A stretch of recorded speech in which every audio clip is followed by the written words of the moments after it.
Soy Isabel Sainz Bariain, vengo de la Universidad de La Rioja y voy a proponer La mujer en el teatro barroco español, propuesta para trabajar los micromachismos a través de la literatura. Empezaré con unas cuestiones introductorias sobre terminología. Bueno, el interés del tema sobre la mujer, la verdad es que está creciendo bastante en los últimos años en todos los ámbitos, sobre todo la sociología, pero bueno, nosotros nos vamos a centrar en el estudio del micromachismo y sobre todo a través de la literatura para ver modelos, ¿no? Bueno, la violencia es el dominio, el abuso ejercido mediante el uso de la fuerza física o psicológica. Tenemos una definición bastante amplia. El término sí se puede acotar, bueno, también hay cierta controversia, pero bueno, nos quedamos con esta definición, en la que es bastante amplia, y hablamos de dos tipos de violencia. La más extrema, que sería daño físico, que bueno, lamentablemente llega hasta el asesinato en muchas ocasiones, o el daño psicológico que se puede ejercer sobre la mujer, el maltrato psicológico, y la violencia suave o blanda, que sería lo que es el micromachismo, que son comportamientos más cotidianos, habituales.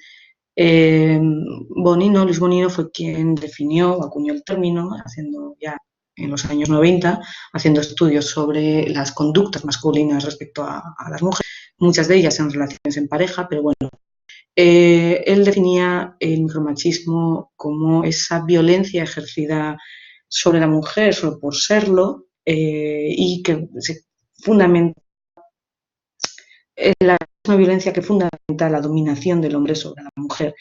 Como había dicho, son comportamientos cotidianos, casi imperceptibles, no es una violencia muy marcada, pero ahí está y es la que por donde se comienza, ¿no? hasta llegar a lo más extremo.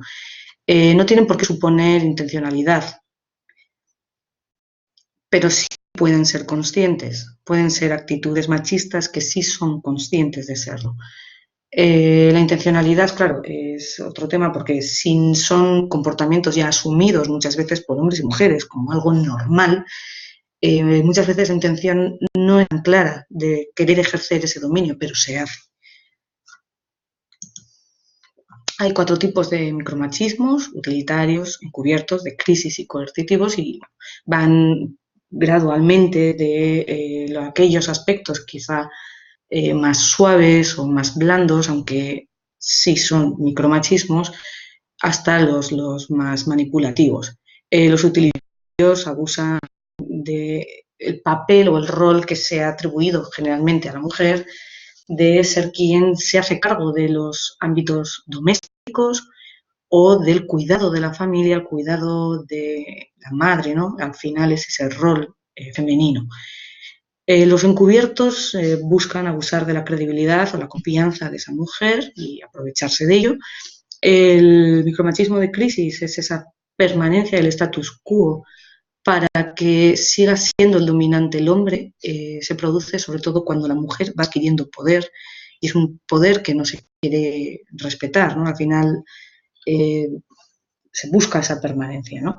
Y los últimos, que quizás sean los más agresivos, aunque no lleguen al aspecto físico, pero sí es esa manipulación moral o psicológica, muchas veces el hacerse sentir culpable, la manipulación. La literatura sí ofrece muchas posibilidades para esta reflexión. Al final nos plasma muchísimos modelos de conductas, buenos o malos, pero bueno, son modelos sobre los que podemos reflexionar y es lo que vamos a hacer con el siglo de hoy.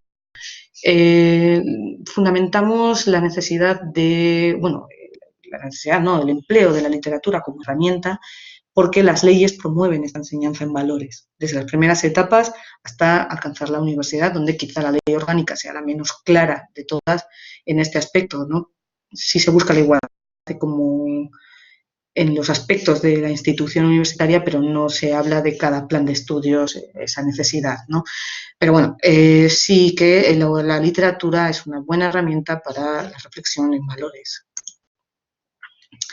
El siglo es una época que, bueno, puede generar controversias si estamos hablando de cuestiones de género. La interpretación de los textos muchas veces se hace desde lecturas modernas o interpretaciones muy modernas, movidas ya por el siglo XXI, y no tanto por cómo era realmente la literatura del siglo de oro. Tenemos que tener cuidado. Una cosa es que podamos usar la literatura para esa reflexión en valores y otra muy distinta que es manipulemos la interpretación de los textos. No podemos cambiar las épocas. Existen unos códigos literarios que reflejan al final los sociales de cada época, ¿no? Y en el siglo de oro los códigos literarios reflejan una sociedad puramente patriarcal. Debemos evitar estas interpretaciones modernas, como estoy diciendo, pero para ello tenemos que comprender, para poder interpretar correctamente un texto, sobre todo de esta época, debemos comprender los mecanismos de producción, cómo se producen, y las claves culturales de la época. Es decir, el rol femenino hoy en día es muy diferente al femenino en el siglo de oro. Veremos, no obstante, que en relación con el micromachismo, los micromachismos sí vienen desde, están muy asentados en nuestra sociedad, por eso son imperceptibles muchas veces, ¿no? Y con nuestros alumnos podemos ver ejemplos de estos micromachismos en épocas pasadas y reflexionar cómo, pues, aunque parezca mentira, hay cosas que no han cambiado, ¿no? Que permanecen en nuestra cultura. El tema femenino, el tema de la mujer, se interpreta en función del género de la comedia, es decir, estamos ante una tragedia o estamos ante una obra de capa y espada, una obra amorosa, en fin, el género dentro del teatro, ¿no? El género teatral va a hacer que interpretemos un texto de una manera u otra. La metodología que hemos llevado a cabo es la selección de un corpus literario adecuado, ¿no? Al final este corpus tiene que representar el tema que vamos a trabajar. Tienen que ser textos que aporten calidad literaria y en este caso creo que la selección cumple con esta calidad literaria porque ambos autores son de reconocido prestigio y nadie puede poner en duda eso. Y además van a representar este tema o podemos llevar este tema a nuestro alumnado y se busca esa amplitud genérica en la selección del corpus, esa amplitud que hablábamos antes sobre si es comedia, si es tragedia, para ver estos mecanismos de producción y por lo tanto de interpretación, ¿no? La mujer no corre el mismo peligro en una comedia que si estamos tratando de una tragedia, donde seguramente pues, el final pueda ser el más trágico. Los dos autores que hemos elegido son Lope de Vega y Calderón de la Barca por ser, de lo que es el siglo de oro, el teatro del siglo de oro español, creo que son los máximos representantes, pertenecen siempre al canon literario que estudia y no creo que sea necesario en este caso quitarlos porque ellos nos pueden dar buenos ejemplos también. O sea, no hace falta modificar en este caso el canon literario porque son muy representativos de su época y también del tema, ¿no? Vamos a ver ejemplos en sus textos que sí nos sirven para esta reflexión en valores. De cada uno hemos elegido dos tipos de comedia, ¿no? Comedias de capa y espada, o bueno, palatina en algún caso, pero bueno, comedias de capa y espada, un tono cómico, que es lo que estamos hablando, El perro del hortelano y La dama duende, donde veremos mujeres con bastante fuerza, y dos tragedias, que el tono ya sí es serio y la mujer es víctima, pero bueno, veremos, nos centramos en los micromachismos, no tanto en la violencia fuerte. El castigo sin venganza de Lope de Vega y El alcalde de Zalamea de Calderón, dos tragedias bastante reconocidas. Vamos a ver qué hemos encontrado en estos textos. Bueno, como micromachismos utilitarios hemos visto en las obras áureas, en realidad esto sí se puede ampliar el corpus. En realidad hay muchísimas obras en el siglo de oro donde la responsabilidad de la mujer es totalmente doméstica.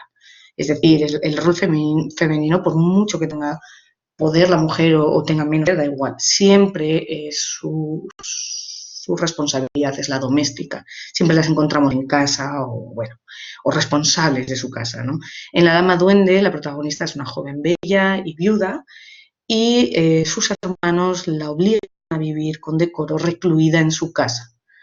Ella debe obedecer a sus hermanos. No es que lo cumpla siempre, pero a escondidas, ¿no? En realidad, su papel debería estar, según la época, según el decoro de la época, o lo que plasman sus hermanos, es que ella debería vivir recluida en su hogar, evitar cuestiones de honra. En El perro del hortelano, por el contrario, tenemos a una mujer muy, muy poderosa, que es Diana, la condesa de Belflor. Sí es cierto que los personajes masculinos nunca superan su poder, siempre están por debajo, pero aún así su autoridad en la obra siempre está dentro de los de su casa. O sea, Diana no sale de su casa porque no pueda, sino porque Lope así decide que vemos a una mujer poderosa, pero siempre dentro de los muros de su casa. En El alcalde de Zalamea, el rol es puramente doméstico. La protagonista y su prima están en su casa cerradas, viendo desde la ventana, por ejemplo, a escondidas para no ser vistas, ¿no? Mientras tanto, ¿qué hacen los hombres? Tanto el hermano de la protagonista como su padre.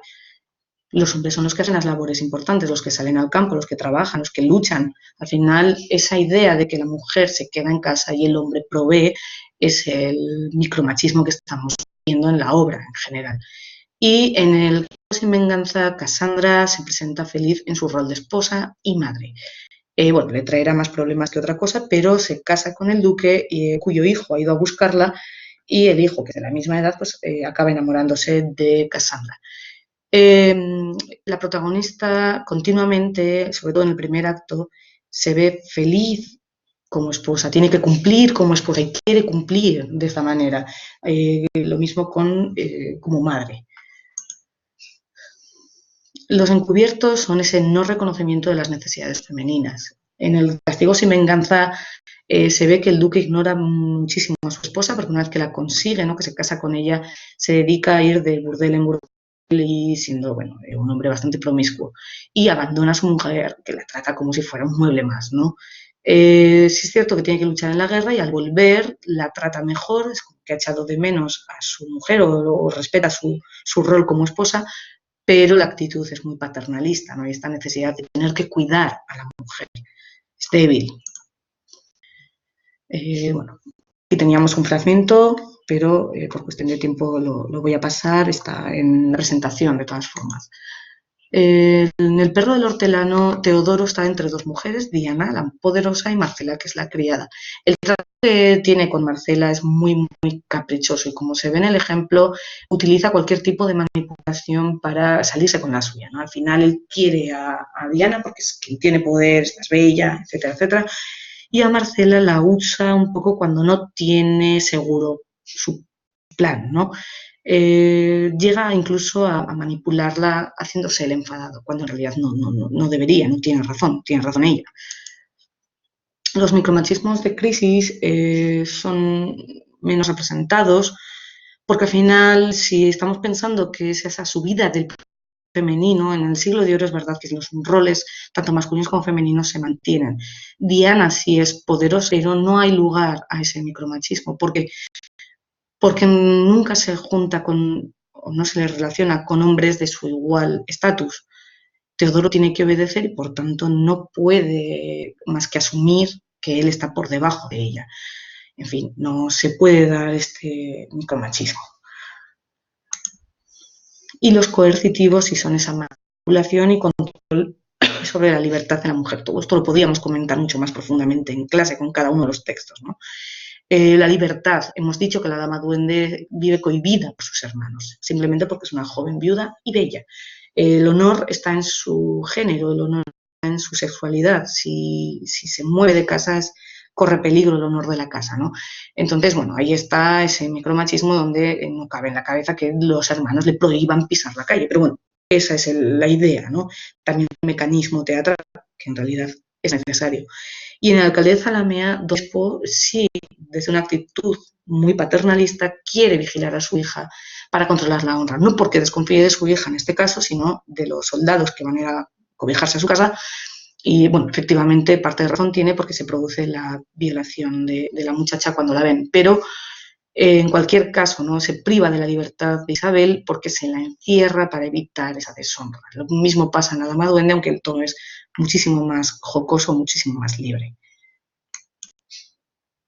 Como conclusiones, diremos que bueno, la comprensión de la literatura vesicular es necesaria, hay que interpretarla en su época, con sus códigos, su interpretación, pero podemos actualizar los textos evitando estas lecturas modernas, pero sí propiciando el tema, ¿no? Podemos hacer reflexionar cómo si nos parece normal o no este tipo de actitud paternalista. En las obras del siglo de oro se ve muy exagerado, pero hoy en día probablemente las alumnas, sobre todo, vivan esta actitud por parte de sus compañeros o hombres de su alrededor, ¿no? Actitud paternalista. Al final, esta selección del corpus lo que nos tiene que dar es esa educación en valores. Muchas gracias.